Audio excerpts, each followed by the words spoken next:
Want to get this briefing by email? Here's the sign up. Good evening. Here's the latest. Gabriela Demchik for the New York Times. 1. Feuds between President Trump and Senate Republicans dominated the news cycle.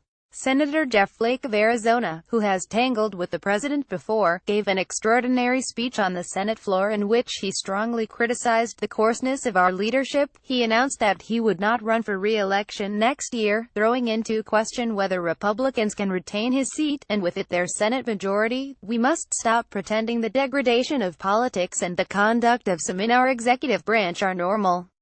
They are not normal, Mr. Flake said. Gabriela Demchik for the New York Times. 2. President Trump also renewed his attacks on Senator Bob Corker before a lunch with Senate Republicans on Capitol Hill, tweeting that Mr. Corker couldn't get elected dog catcher in Tennessee. He was upset that Mr. Corker, who is also not running for re-election, was skeptical of his $1.5 trillion tax cut proposal. Mr. Corker returned fire with a theme he has hit before, using the hashtag #AlertTheDayCareStaff. Above, Mr. Trump with Senator Mitch McConnell. Elsewhere on Capitol Hill, an army of lobbyists set out to defend the North American Free Trade Agreement. The president is threatening to ditch the trade pact, and the auto, retail and agriculture sectors are worried that it could really happen. Dennis M. Rivera Pichardo for the New York Times. 3. A month after Hurricane Maria hit the island, Puerto Ricans are still being forced to get creative to survive. The storm affected everyone, from the poor to the well-off. People are running generators to power devices and using camping stoves and even bonfires to prepare food. We went to the part of Old San Juan where Luis Fonsi filmed the video for the hit song Despacito. He donated generators and other supplies, one of the few examples of aid reaching the area. In Washington, the Senate approved a $36.5 billion package to aid the recovery efforts from the recent hurricanes and wildfires. Adam Dean for the New York Times. 4. The U.S. has threatened action against Myanmar over its violent campaign against Rohingya Muslims. But our correspondent in Myanmar found widespread denials of any atrocities against the Rohingya and celebration of their exodus. A deep hatred for the Rohingya is being fueled by social media campaigns and racism. Even some Buddhist monks refer to the Rohingya as snakes. Above, a Buddhist woman who was beaten and publicly shamed because her husband helped Rohingya people. They stole our land, our food and our water, one Buddhist abbot said. We will never accept them back. Joao Silva, The New York Times. 5. Apartheid didn't end with the dismantling of white rule in South Africa, our correspondent writes. It essentially persists in economic terms.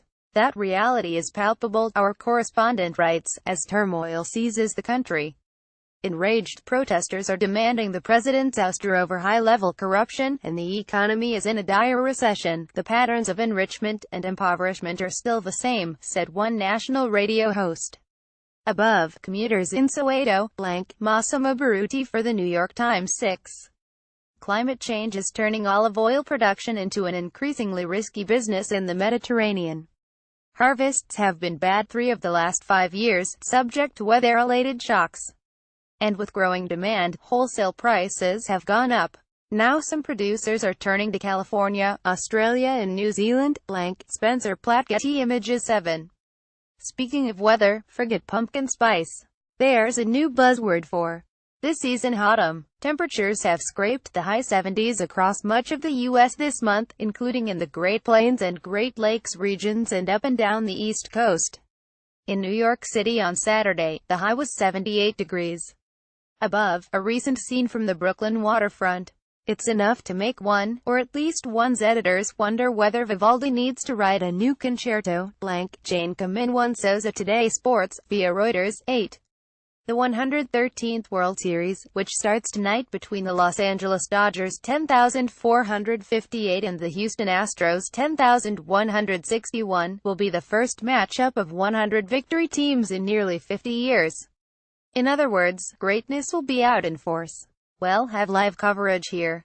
8 p.m. Eastern, Fox. Karsten Moran for the New York Times. 9. The Metropolitan Opera's performance of Thomas Adès the Exterminating Angel features highly unusual instruments, from tiny violins to slamming doors. Hear the surreal sounds in our 360 video. The work, based on Luis Buñuel's darkly satirical 1962 film of the same name, will have its American premiere on Thursday. Comedy Central 10. Finally, Trevor Noah defended Frederica Wilson, the Florida congresswoman who was criticized by the White House Chief of Staff, John Kelly, for publicizing the president's call to a military widow. Among Mr. Kelly's digs calling Ms. Wilson an empty barrel, which provoked both criticism, she called it racist, and confusion over the term's meaning. Mr. Noah weighed in. "Wow. Where I come from you don't call someone an empty barrel," he said. "Because no one knows what that means." Tonight, Jimmy Fallon will welcome Lin-Manuel Miranda, the writer of Hamilton and, more recently, of the hit song Almost Like Praying, released as a benefit for Puerto Rico. Have a great night. Your evening briefing is posted at 6 p.m. Eastern. And don't miss your morning briefing, posted weekdays at 6 a.m. Eastern, and your weekend briefing, posted at 6 a.m. Sundays. Want to catch up on past briefings? You can browse them here. If photographs appear out of order, please download the updated New York Times app from iTunes or Google Play. What did you like? What do you want to see here? Let us know at briefing@nytimes.com.